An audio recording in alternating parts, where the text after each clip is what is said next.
बिस्मिल्लाहिर्रहमानिर्रहीम। नाजरीन, मैं हूं आपका मेज़बान मोहम्मद तहसीन अब्बासी और आप मेरा यूट्यूब चैनल देख रहे हैं। नाजरीन, आज का प्रोग्राम पाकिस्तान की सियासी सूरत-ए-हाल और हमजा शरीफ और शहबाज शरीफ की ज़मानतों पर रिहाई, उसके बाद अब मरियम नवाज़ की सियासत का क्या होगा और मरियम नवाज़ अब अपना कौन सा सियासी किरदार अदा कर सकेगी। इसके अलावा अमेरिका जो है पाकिस्तान के बढ़ते हुए रशिया और चाइना से ताल्लुकात पर क्या सोच रहा है। इस सिलसिले में हमने अमेरिका के शहर शिकागो से हमारे सीनियर तरीन सहाफ़ी हैं मोहम्मद अली खालिद साहब हमारे मेहमान हैं, और दूसरे मेहमान हैं साबिक स्टूडेंट लीडर जनाब अब्दुल गफ्फार बंदानी साहब। हम इनसे पूछेंगे कि अब हमारी मुल्क की सियासी सूरत हाल क्या होगी और इस पर मजीद क्या डेवलपमेंट होने जा रही है। मोहम्मद अली खालिद साहब, ये बताइएगा कि इस वक्त जो मुल्क की मौजूदा सियासी सूरत हाल है उसमें शहबाज शरीफ और हमजा शरीफ की जमानत हो चुकी है, और इसी नोयत का केस हमारे पाकिस्तान पीपल्स पार्टी के मरकजी रहनुमा सईद खुर्शीद अहमद शाह साहब, उन पर भी इसी की नोयत का मुकदमा है, लेकिन वो ताहाल गुज़श्ता 1.5 साल से जेल में हैं और शहबाज शरीफ जो है वो जमानत पर रिहा हो चुके हैं। अब इन दोनों की रिहाई के बाद, शहबाज शरीफ और हमजा शरीफ की रिहाई के बाद, आप क्या समझ रहे हैं कि मरियम नवाज की सियासत का क्या होगा और अब वो उनका मुस्लिम लीग नून में क्या मुकाम होगा? जी फरमाइएगा। मरियम नवाज जो है वो लाजमी तौर पर नंबर 2 की पोजीशन में है इस वक्त नवाज शरीफ के पास, तो लाजमी तौर पर उसे इसका शहबाज शरीफ की जमानत से उसको पसपाई हस्ता करनी पड़ेगी। आज उसने कराची का टूर जो प्रोग्राम था वो भी उसे कैंसिल कर दिया। उसने वो कराची आने जा रही थी इलेक्शन में, जिमनी इलेक्शन में, कोविड के सिलसिले में ना, कोविड के सिलसिले में उन्हें ये इत्तला दी जा रही थी कि शायद इलेक्शन। जी जी हाँ, लेकिन वो नहीं आ रही है। इसका अब जो है वो एक दूसरी बात खुर्शी शाकी जब बात है तो फिर आसिफ जरदारी की जिम्मेदारी है तो उसे रहा कराए, जब वो अपने तमाम पीपल्स पार्टी के रहनुमाओं को रहा करा लेता है तो वो बार्गेनिंग करके वो खुर्शी शाह को रहा कराए। नहीं मोहम्मद अली खालिद साहब, देखें, बार्गेनिंग के अलावा भी तो केसों की नौयत तो एक ही है ना। मियां शहबाज शरीफ और सैयद खुर्शीद अहमद शाह साहब का जो केसेस हैं वो एक ही नौयत के केसेस हैं हमारे। तो हमारे जी जी ये दोहरा में के बड़े बड़े सूबे के जो लोग हैं उनको रिलीफ दिया जाता है। कोर्टों के हवाले से तो शरीफ फैमिली को वैसे भी माजी में रिलीफ दिया जाता रहा है। हमारे मुल्क में तो इंसाफ का मेयार मुख्तलिफ है ना। लाहौर हाई कोर्ट से अब कहा जाता ही है कि नवाज शरीफ ग्रुप को ज्यादा जमानतें मिल जाती है। ये तो माजी में भी होता रहा है ना, ऐसा माजी में मैं जो है वो शरीफ खानदान को रिलीफ देती रही है। हाँ, ये लाहौर हाई कोर्ट के मुतालिक कहा जाता है ये कि वो सुप्रीम कोर्ट में भी इनकी जानिब से हमला किया गया, कुछ नहीं हुआ, कोई गिरफ्तारियां नहीं हुई, किसी को पनिशमेंट नहीं दी गई। अभी काजी फायद ईसा का केस चल रहा है सुप्रीम कोर्ट में, ये बड़ा अहमियत का हामिल है। इससे फैसला होगा कि अदालत किस हद तक आजाद है। तो अभी तक तो फिर जो छोटे सूबे में जो लोग हैं उनमें तो फिर फ्रस्ट्रेशन पाया जाता है ना कि एक ही नौयत के केसेस हैं और उनमें बड़े सूबे के लोगों को रिलीफ मिल जाता है और छोटे सूबे का मुकदमा भी यही था। जी, भुट्टो का मुकदमा भी यही था ना। भुट्टो के मुकदमात में भी यही हुआ। सबसे बड़ा जो सिंध के लोगों के लिए जो बड़ा नुकसान था और जो अदालत की जानिब से जो भी फैसला हुआ उसमें सबसे बड़ा नुकसान तो भुट्टो साहब का अदालती कत्ल था। उसके बाद फिर शरीफ खानदान को मुसलसल जो है वो रिलीफ मिलता रहा है कोर्ट्सों से, लेकिन दूसरे सूबों को जब ये रिलीफ नहीं मिलता है तो जाहिर है वो एहसास महरूमी तो पैदा होगा ना। सही बात है। अगर अल्ताफ हुसैन पाकिस्तान के खिलाफ नारा लगाता है तो उसकी सियासत का खात्मा हो जाता है, और मियां नवाज शरीफ, मरियम नवाज और उनके अराकीन असम्बली फौज के खिलाफ, एजेंसियों के खिलाफ जब नारे लगाते हैं तो उनको कुछ नहीं कहा जाता। नहीं, नवाज नवाज शरीफ पर पाबंदी है ना, देखिए नवाज शरीफ को पाबंदी है, लेकिन मरियम नवाज ने तो खुलकर जो है हमारे इदारों के खिलाफ साजिशें की, वहां यूथ को भड़काने की कोशिश की पंजाब में। हमारी जो खुफिया इदारे हैं उनके खिलाफ, फौज के खिलाफ तो खुलकर बोलती रही हैं। फिर उनका एक एमएलए तो ये कह गया कि जनाब अगर मरियम नवाज को कुछ हुआ तो हम आसिफ अली जरदारी की तरह पाकिस्तान खप्पे का नारा नहीं लगाएंगे और यहाँ मशरिके पाकिस्तान जैसे हालात पैदा कर दिए जाएंगे। लेकिन लाहौर हाईकोर्ट ने उसे नहीं होती, लाहौर हाईकोर्ट नहीं होती इसमें जी। लाहौर हाईकोर्ट ने डांटा भी है ना उसको, मियां जावेद लतीफ डांटना सिर्फ डांट दिया है ना, उसके अलावा उनकी कोई गिरफ्तारी, उनको कोई पनिशमेंट, कोई उनके खिलाफ कोई मुकदमा कुछ भी नहीं हुआ। वो तो अब सिर्फ फॉर्मेलिटीज पूरी करने के बाद वो तो घर आराम से बैठे हैं। अगर कोई छोटे सूबे का शख्स अगर ऐसी कोई हरकत कर जाता तो उसके लिए तो रात दिन छापे लगते और वो गिरफ्तार करके उसको जेल में डाल दिया जाता। हमारे मुल्क में अदलिया की तारीख बड़ी शर्मनाक रही है। जस्टिस मुनीर के जमाने से लेकर आज तक जो है अदलिया कभी भी आजाद और खुद मुख्तार नहीं हुई है।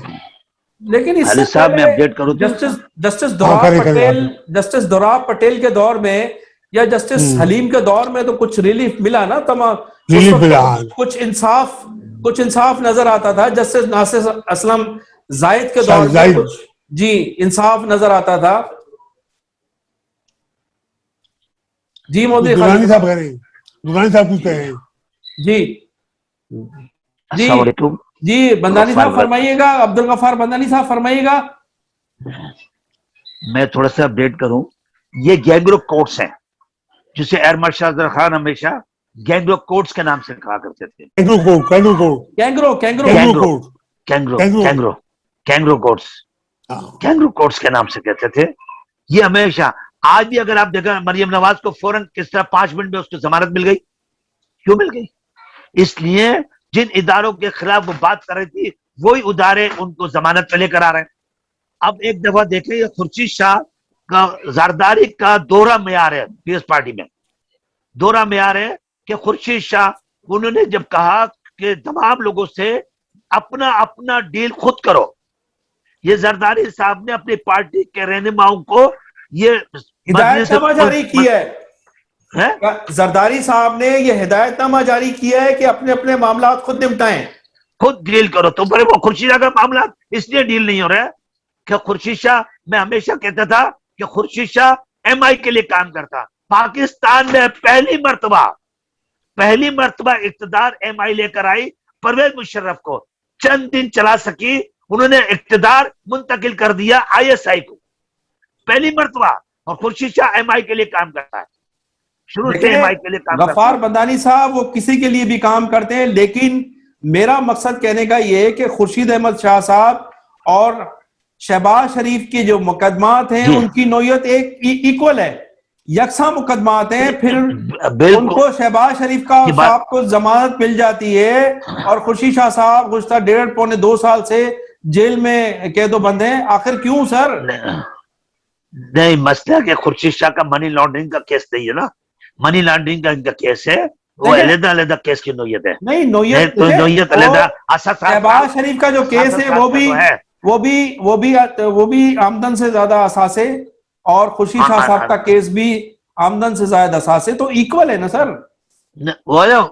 वो मनी लॉन्ड्रिंग, उनकी मनी लॉन्ड्रिंग का, इनका जो है असासा इजाफा अपनी आमदनी से ज्यादा असासा का है। वहां 2-3 करप्शन हुआ है, इदारों में जो करप्शन हुई है, खुर्शीद शाह का उसमें इन्वॉल्वमेंट है, और इन्वॉल्वमेंट है जो कोर्ट, लेकिन जमानत तो उनका हक बनता है ना, जिस तरह से दूसरे जमानत तो हक बनता है जी दूसरे जमानत को जमानतें दी जा रही है, जिससे चाहेंगे बनता है ना जमानत का। देखो कोर्टें जो है आज भी आजाद नहीं थी, पहले भी आजाद नहीं थी, पहले आजाद नहीं थी, आज भी आजाद नहीं। अब कोर्टों के मामला में देखें, पंजाब में जो गवर्नमेंट काफ लीग जो है जिस तरह हुकूमत को ब्लैकमेल करती है, इसी तरह एमक्यू में यहाँ। अब जब जरदारी ने पीडीएम में ज्यादा अहम रोल अदा किया तो उन्हें इदारों ने अल्ताफ हुसैन से बातचीत की। अल्ताफ हुसैन के अभी हाल ही में देखे कि लोगों को राहत मिल गई, जो 90 के जो लोग थे उनको रिहाई मिल गई। इससे अंदाजा कर सकते हैं कि डील में ढील हो रही है, डील में ढील हो रही है। जो डील है ना, उसे ढील कह सकते हैं आप। अब इस तरह पंजाब में भी इसी तरह मरियम नवाज के मुकाबले में ये माने न माने कि शहबाज शरीफ को शीन आने वाली है। शीन जो है नून से शीन बन जाएगी। उदारों से उसके अच्छे राब्ते हैं, बहुत अच्छे राब्ते हैं। कल मरियम नवाज ने साबित करने की कोशिश की कि हमारे मरासिम शहबाज शरीफ से, हमजा शहबाज से बेहतर मरासिम है, क्योंकि उनके वो जो है मॉडल कॉलोनी की उसमें वहां जाकर उससे पहले मुलाकात की, बल्कि इस्तकबाल किया वहां शहबाज शरीफ का। ऐसा नहीं है, वो ये बताने के लिए। दोबारा मोहम्मद अली खालिद साहब की जानिब आऊंगा। मोहम्मद अली खालिद साहब, ये बताइएगा कि इस महीने में, अप्रैल के महीने में 5 से 7 मरतबा मुत्तहिदा कौमी मूवमेंट के साबिक कायद अल्ताफ हुसैन ने खिताब किया अपने कारकुनों से, और वो यूट्यूब के जरिए मैसेजेस दिए गए अपने कारकुनान को।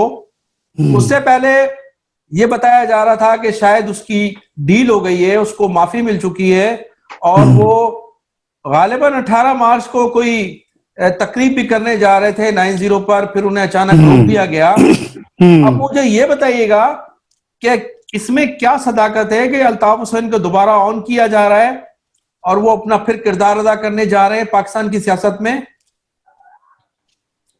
अल्ताफ हुसैन का कहना ये है कि अल्ताफ हुसैन का कहना ये है इस बारे में कि एक बाबा है, वो उसके पास आया था और वो उससे कुछ बातें करके गया है। उसकी बुनियाद पर उसने कयास किया था कि उससे कोई बातचीत हो सकती है फौज से, ये बात है। लेकिन अभी तक ऐसा नजर नहीं आता अभी तक। लेकिन उन्होंने कल भी एक क्लिप चलाया, उन्होंने कहा कि मैंने जनरल बाजवा साहब से भी माफी मांगी है और दूसरे लोगों से भी माफी मांगी है जो मेरी तबीयत से हटकर है, और मैंने कोशिश की है कि वो मुझे माफ कर दिया जाए, लेकिन कुछ लोग इसमें अपना किरदार अदा कर रहे हैं जो मेरे लिए रुकावट बने हुए हैं। तो आप क्या समझते हैं जो इस वक्त धड़ेबंदियां हैं, जो मुत्तहिदा कौमी मूवमेंट के लोग टूट कर गए, जिस तरह से मैं मुस्तफा कमाल के मुतालिक आपसे पूछूंगा, या फारूक सत्तार है, या जो अभी बहादुराबाद ग्रुप है, ये तो बड़ी रुकावट नहीं है अल्ताफ हुसैन के लिए? लाजमी तौर पर ये है क्योंकि ये इख्तियार में और इख्तियार में शरीक है इस वक्त बहादुराबाद ग्रुप। लेकिन मोहम्मद अली खालिद साहब देखें, अगर ऐसा होता तो ये लोग अभी आवाम में इनको कोई पजीराई तो नहीं मिल सकी ना। या पजीराई के लिए हालात जरूरी है, वो हालात नहीं है अभी। तो अभी फारूक सत्तार साहब तो इस वक्त काउंसलर बनने की भी जो है वो सलाहियत नहीं रखते, और दूसरा फारूक सत्तार और वो मुस्तफा कमाल साहब को तो पूरे कराची में बुरी तरह से 2018 के इंतखाबात में शिकस्त का सामना करना पड़ा, उनकी भी यही हालत है। तो फिर तो जाहिर है कि इस खला को कौन पुर करेगा? बहादुराबाद वाले भी 6 या 7 सीटें लेकर जो है वो सुकड़ कर बैठे हैं। तो कराची की खिला है, सियासत का खिला। उसके बाद देखे कोशिश की हमारी एजेंसीज ने, ये कोशिश की कि तहरीक इंसाफ के जरिए इस खिला को पुर किया जाए, लेकिन वो भी लोगों को डिलीवर नहीं कर सके। सही बात है। अब ये इस खला को कौन पूरा करेगा? क्या माजी की तरह जमात इस्लामी या जमीयत उलमा पाकिस्तान इस खला को पूरा करेंगे? मेरा ख्याल है तहरीक लब्बैक पाकिस्तान जो है, मैं इस बात को तहरीक लब्बैक पाकिस्तान जो है वो इस तरह उभर रही है, बिल्कुल उस तरह जिस तरह 1970 में उभरे थे। इसी पे कराची और पाकिस्तान के अंदर बहुत बड़ी तंजीम बनकर उभर रही है। तो क्या इनको इतनी हुकूमत की पॉलिसियां जो हैं जी वो उसे उस नहज पे ले जा रही है जहाँ पर वो बिल्कुल अहले सुन्नत की एक मुनज़्ज़म जमात बनकर उभरेगी। अब बिल्कुल ये बात लेकिन मोहम्मद अली खालिद साहब वो एक फिरके को जो है वो फिरके की क़यादत करते हैं ना वो लोग। तो कराची तो सवाल आज़म है ना वो फिरका, जी फिरका सवाल आज़म वो फिरका है ना, अक्सरियत उनकी है ना। तो आप क्या समझते हैं, कराची और हैदराबाद एक मरतबा फिर मजहबी जमातों के हाथ में जा रहा है? हाँ यही लग रहा था, हालात ये बता रहे हैं। बिल्कुल ये बात सही है। और ये जो अल्ताफ हुसैन से गुफ्तगू होने जा रही है या की जा रही है या कोशिशें की जा रही हैं, वो जाएंगी या जो कुव्वतें जो कुव्वतें अल्ताफ हुसैन को लाना चाह रही हैं। अल्ताफ हुसैन खुद अपनी राह में सबसे बड़ी रुकावट है। उसके इंडियन टीवी पे जो इंटरव्यू आ रहे हैं उसमें वो खुल के वही बात कर रहा है, फौज के खिलाफ, पाकिस्तान के खिलाफ, और सबसे अच्छा है जहाँ हिंदुस्तान हमारा। ये तमाम चीजें तो हमारी कौम, हमारे लोग तो कबूल नहीं करेंगे ना। हाँ, ये बात है। और खासतौर पर अल्ताफ हुसैन का वोटर जिसने इस पाकिस्तान को बनाया, ये उनकी औलाद है। सही बात। ये कैसे कबूल करेंगे हिंदुस्तान को या हिंदुस्तान के नारे को? सही बात है। जिन्होंने लाखों कुर्बानियां दी हो। हाँ, सही बात है। गफ्फार साहब आप फरमाइएगा, आप जरा बताइएगा, आप जरा बताइएगा कि ये अब मरियम की सियासत जो है वो उसका क्या होगा, और वो अब क्या करेंगी, या वो उनको किसी डील के जरिए बाहर भेजा जाएगा? जी मैं थोड़ा बताता चलूं। मैं मोहम्मद खालिद साहब की बात को थोड़ा सा अपडेट कर दूं कि तहरीक लब्बैक को जो धरने 2016 में बनी थी जमात, 2016 में जब फैजाबाद धरने भी मुमताज कादरी के सिलसिले में ये जमात बने, धरना हुआ। ये अब ये नया लीडर पैदा किया जा रहा साद रिजवी की सूरत में, जो पंजाब में मकबूलियत भी हासिल कर चुका, बल्कि पूरे मुल्क में 1 घंटे के अंदर पूरा मुल्क बंद हो गया था। इससे क्या अंदाजा होता है? अगर आप इससे अंदाजा कर ले कि हमीद गुल का बेटा उस जमात को शामिल है, उस जमात में काम कर रहा है, तो इससे क्या अंदाजा हो सकता है कि पूरे पाकिस्तान में साद रिजवी को बंद करके ये मैसेज दिया गया है कि पूरे पाकिस्तान में तहरीक लब्बैक का कारकुन झंडा लेकर मैदान अमल में आ जाएगा। ये इसी तरह जैसे इमरान खान जब 2018 के इलेक्शन में एक खिताब कर रहा था तो ऊपर से उसको नीचे गिराया गया और वो शौकत खानम मेमोरियल में दाखिल हुआ, उसको बताया गया कि उसकी कमर की हड्डी टूट गई है। आज अगर कमर की हड्डी किसी टूट जाए तो इस तरह चल सकता है जिस तरह पीएम साहब चल रहे, वो जब तक इलेक्शन हुआ वो कामयाब हो गया। अब उसको अंदर करके तहरीक लब्बैक को नया लीडर पैदा किया जा रहा है, जो शहबाज शरीफ के साथ मिलकर काम करेगी। और नए इंतखाबात अगर हुए और आइंदा का वजीर आजम, मैं पहले से मुस्तकबिल में इंतखाबात, आप क्या समझ रहे हैं कि इंतखाबात होने जा रहे हैं? अभी तो मतलब सदारती निजाम की तरफ, मुल्क की तरफ जा रहा है, मुल्क सदारती निजाम की तरफ जा रहा है। ये अभी ईद के बाद बाधा सूरत हाल होगी, ये लॉकडाउन वगैरह ये सारा सिस्टम जो है ये थोड़ा सा खत्म हो जाए, उसके बाद नई सूरत हाल हो जाएगी जिसमें जहांगीर तरीन को भी सामने लाकर ये पोजीशन बताई जा रही है कि तुम्हारे साथ कोई आदमी नहीं है। पीएम साहब को ये बताने की कोशिश की जा रही है कि आपके खिलाफ बहुत बड़ा इत्तेहाद बनने वाला है, इसलिए बराए मेहरबानी अपनी जिद छोड़ दो। वो जिद फौज को क्यों मिलाया है? फौज को सर कोविड के सिलसिले में, कोविड के लिए। अच्छा मोहम्मद अली खालिद साहब, मैं आपकी तरफ आना चाहूंगा, जरा मुझे ये बताइएगा कि पाकिस्तान जो इस वक्त नए ब्लॉक में जा रहा है और रशियन वजीर खारजा ने भी उस दिनों पाकिस्तान का दौरा किया और उस हुकूमत की जानिब से इमरान खान को ब्लैंक चेक दिया गया है कि उनको किसी भी चीज की जरूरत हो तो वो हम उनको प्रोवाइड करने के लिए तैयार हैं। अब ये बताइएगा कि इसके बाद अमेरिकन अखबारात में, अमेरिका में मीडिया में, और अमेरिका क्या सोच रहा है पाकिस्तान के लिए और उनकी अब आगे क्या प्लानिंग होगी? वो उनके लिए अहम मसला जो है वो अफगानिस्तान का मसला है। एक तो अफगानिस्तान के मसले पे सोचते हैं वो लोग, और दूसरी बात यह कि अफगानिस्तान मसला कैसा हल हो, और दूसरी बात यह है कि वो कर्नल डैनियल के बारे में पूछ रहे हैं, जो वॉल स्ट्रीट जर्नल का जो सहाफी था उसके बारे में सोच रहे हैं वो। आप मीडिया से मुंसलिक, मीडिया क्या कहती है वहां की, इलेक्ट्रॉनिक मीडिया या प्रिंट मीडिया? हिमायत कर रही है कि अफगानिस्तान का मसला जो बाइडेन ने प्रोग्राम पेश किया उस पर अमल किया जाए, 11 सितंबर 2021 तक जो है फौजें वापस ले जाए। लेकिन असल मसला जो हो रहा है वो हो रहा है इस वक्त, आज जो प्राइम मिनिस्टर ने कहा है कि हिंदुस्तान की हिमायत की है कोरोना वायरस की, तो कोरोना वायरस डिप्लोमेसी शुरू हो गई है। जी जी, तो पॉलिटिक्स जो है वो पे जाकर खत्म हो रही है।